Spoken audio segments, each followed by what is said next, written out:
Hey guys, it's Sekaar, and today we're going to be going over my Stamina Dragonite build for the Lost Steps chapter.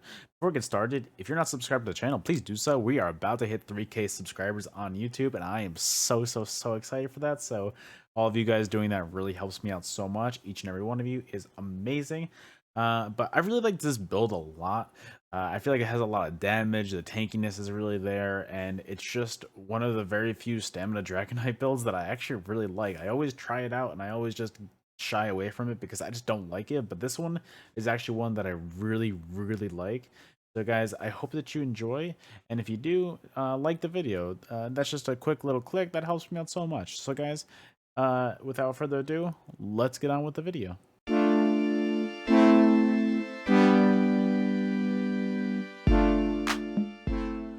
All right, guys, let's get started. First things first, we're going to look at our character sheet. We're going to be an Imperial on our StamDK. I really like Imperial as our class because you get that built-in reduced cost passive, and to have that on Dragonite is huge. All of your abilities cost a lot, so to be able to get that, also being Vamp Stage 3, Imperial get that reduced cost on all of your abilities, including roll dodge, all that stuff. Definitely huge. Definitely the race to go on this build. Our attributes are going to be 15 points into health and 49 points into stamina to give us a nice 30k health pool and a nice 24k max stam pool. Our Mundus is going to be the warrior to increase our weapon damage. Our food is going to be our Zorgo smoked bear haunch. If you can't afford this, I definitely recommend using the Jewels of Misrule. You only lose a little bit of stats, and it is insanely cheaper. I'm actually about to start transitioning over to that now because these are getting way too out of hand with how much they cost, and it's honestly just a few hundred health. So I'm definitely going to start using the other one from now on. And then, as always, we're Vampire Stage 3 on this to make sure that we get our tankiness up with the lower health that we have. That Undeath passive is huge. Do not sleep on that at all. It is definitely necessary to be a Vampire Stage 3 on all of your Cyrodiil builds for the most part. Our gear is going to break down like this. As our monster set, we're going to be using Bloodspawn as always for DK. Our helmet and shoulder are both going to be medium in the prismatic enchants. Before I even get started, everything is really prismatic enchants, to be honest. So our helmet is going to be medium, and what Bloodspawn does is it gives you the 1 line of stamina recovery. The 2 lines is when you take damage, you have a 6% chance to regenerate 13 ultimate, increase your physical and spell resistance by 3.7k for 5 seconds, and it can occur every 5 seconds as well. So it is really good for your ult gen, and ult gen on DK is huge for your sustain because of your battle roar passive, getting a lot of resources back for using your ultimate. So I like Bloodspawn. You're just getting so much sustain out of it. I definitely recommend it on DK. I definitely recommend it on this build. So again, helmet, medium, impen. Shoulder, medium, impen as well. Our chest piece is heavy Daedric Trickery and reinforced. The 2 piece gives you max health, the 3 piece gives you max stam, and the 4 piece gives you max magic. The 5 piece is what really does it for this build. When you deal damage, you gain one of 5 random major buffs for 21 seconds, and every 9 seconds you can get a new one. So the buffs that you get are either Expedition, Protection, Mending, Heroism, or Vitality.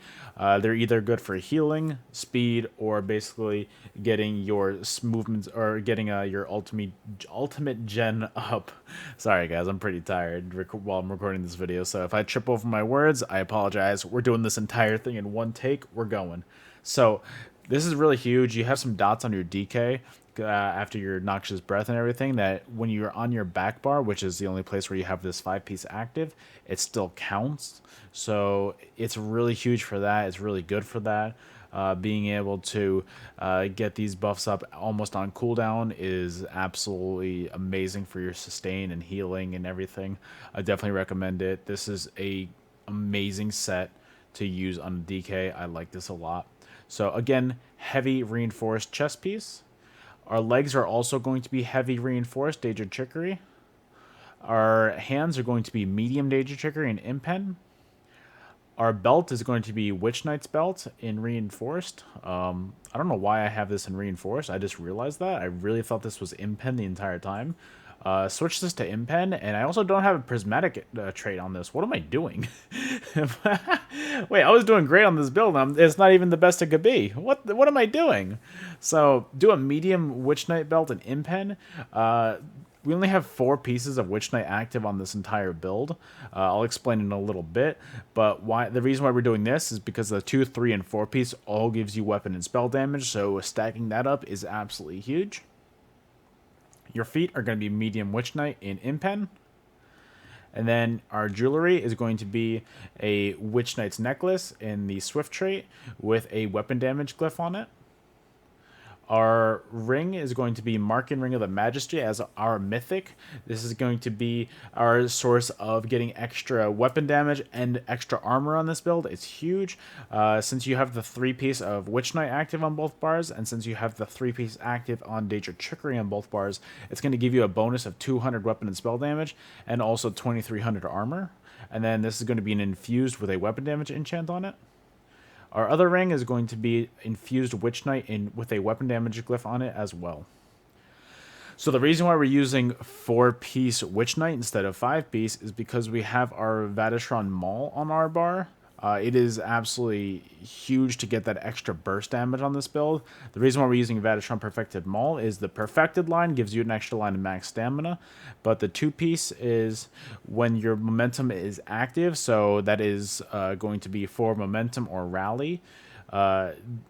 Using a stamina ability is going to, while in combat, is going to generate a frenzied stack, which is going to increase your weapon and spell damage up by 30. It's a lot of mumbo jumbo, but basically what happens is after you get the 5 stacks of this, your next heavy attack is going to do a lot of burst damage to all the nearby enemies. So when you can line that up with your dizzying swing and such, it is a lot of extra burst damage just for having this active. I definitely recommend it. It is a lot of extra damage. I really like it. So again, we're doing the Maul in Nirnhoned on this build with a increased weapon and spell damage glyph on this build. Our back bar is going to be Sword and Board Danger Trickery. Our sword is going to be defending, and our shield is going to be sturdy. And then we're also going to be using Drain Health Poisons on our back bar to really get your dot damage up and just really keep your overall pressure up on this build. Our skills are going to, we'll do our front bar first. Our main spammable is going to be Dizzying Swing. This is going to be doing all of your damage because you have a lot of other things to weave into it, but this is going to be your main spammable. You're going to be using Flames of Oblivion as well. While you're slotted, you're going to have Major Prophecy and Major Savagery, so you don't need to put down something like Camo Hunter instead. But you could just have this, and you're going to get a lot of extra damage throughout your fight.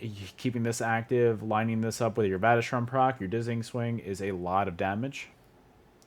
For momentum, this is going to be your source of major brutality and minor endurance. So it's going to increase your weapon and spell damage by 20%, and it's going to increase your stamina recovery by 15%. And then it's also going to be a snare removal, so that's huge. And then this is the ability that causes your Vateshran Maul to proc. So this is a lot of skills in one. I definitely recommend using this one and not the rally one because you do not have a source of snare removal on this build otherwise.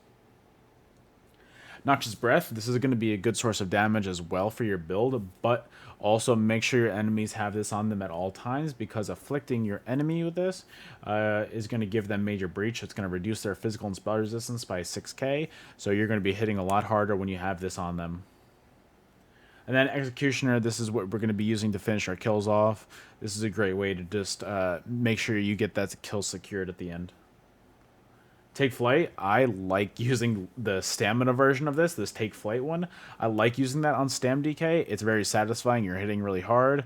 I don't like using it on MagDK, but on this, I really like it. It's a great way to keep your damage up, to secure kills, to really just do a lot of damage to line up with your Flames of Oblivion, D-Swing, Vateshran proc combo. It's a lot of damage. Our back bar is going to be Cinderstorm. This is going to be a great way to just heal yourself by standing in it. And on top of that, every time you cast this, you get about 1,000 stamina back. So it is a great way to keep your stamina sustained high. I definitely recommend standing in this whenever you can. Your healing with this and Resolving Vigor alone is huge. So we're also going to be using Elude. Since we're using 5 medium, Elude is absolutely perfect for this. We're going to be able to be very fast on this, so while you take damage on this, you get to get Major Expedition for 5 seconds, which is going to increase your movement speed by 30%. It is huge. Being able to be fast on this build is everything. And then on top of that, you're also getting Major Evasion, so it's going to reduce your damage taken from area attacks by 20%. So you're becoming very tanky and very fast with just this ability. And then, like I said earlier, Resolving Vigor. This is going to be your main heal on this build. Between Resolving Vigor and Cinderstorm, it's a lot of healing and a lot of tankiness. So you're not going to really need to use your other burst heal unless you're really in trouble, which it does happen a lot, but don't use your coagulating blood heal until you're about 50% health or about 60% health or lower. These other two will do the job really well, and it won't really be taxing on your resources as well.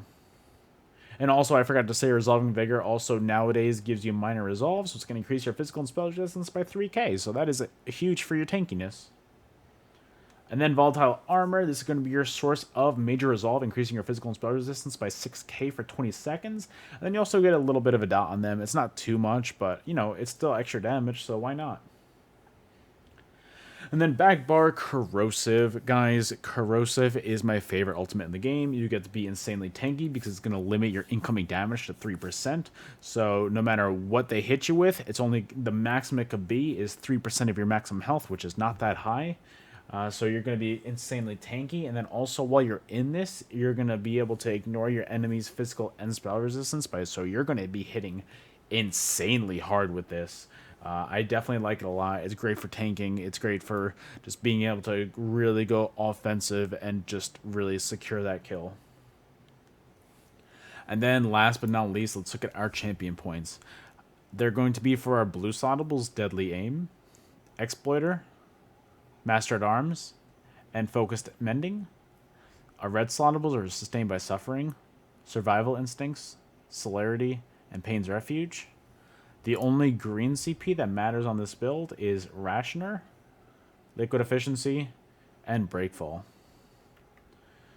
Alright guys, that is the build. I really hope you guys enjoyed. If you did, please like the video. It really helps me out so much. And it's free too. All you guys gotta do is click that one button. If you're not subscribed to the channel, please do so. We're about to hit that 3k follower. I thought that I was still on Twitch. We're about to hit that 3k sub mark on here, so that is huge. I appreciate that so much. Any comments too would be more than appreciated. You know, anything about it, like, hey, like I enjoyed the video, or hey, maybe try this class next. Anything would really help me out so much. But guys, that's it. I'm not going to talk anymore. I really hope you guys enjoyed the video, and if you want to catch this build live in action, you can catch me live at twitch.tv/Sekaar, where I stream 5 days a week. I will have the link in the description. But guys, that is it. I'm done talking now. Have a great rest of your day, night, whatever time it is, and I will see you guys on the next build. Later.